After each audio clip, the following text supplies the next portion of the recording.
On ouvre donc ce journal avec la visite d'Emmanuel Macron en Israël pour apporter le soutien de la France à Israël et aux Français d'Israël, plaider pour une trêve humanitaire et proposer de relancer un véritable processus de paix après l'attaque meurtrière du Hamas le 7 octobre.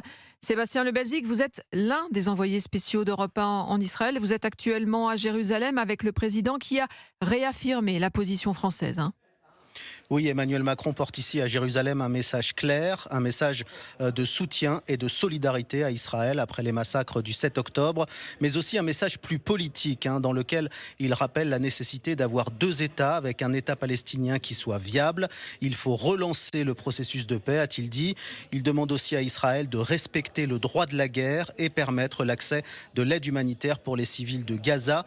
Écoutez Emmanuel Macron à l'issue de sa rencontre avec le Premier ministre israélien Benjamin Netanyahou tout à l'heure. La stabilité de la région, le retour à la normalisation qui s'annonçait ne seront garantis que si la réponse d'Israël à la violence est évidemment sécuritaire et implacable face aux groupes terroristes, mais aussi politique, en acceptant le droit légitime des Palestiniens à disposer d'un territoire et d'un État en paix et en sécurité aux côtés d'Israël, parce qu'il aura intégré l'existence et la sécurité d'Israël comme une condition première.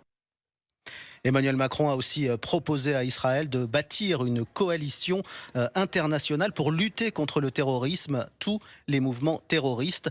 Il appelle Israël à ne pas élargir le conflit aux pays voisins avec deux cibles en particulier, l'Iran qui soutient le Hamas et le Liban où le Hezbollah continue ses frappes sur Israël.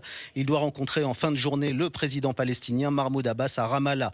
Le président français a aussi rencontré dès son arrivée ce matin à l'aéroport les proches de 18 familles de victimes tuées ou portées disparues.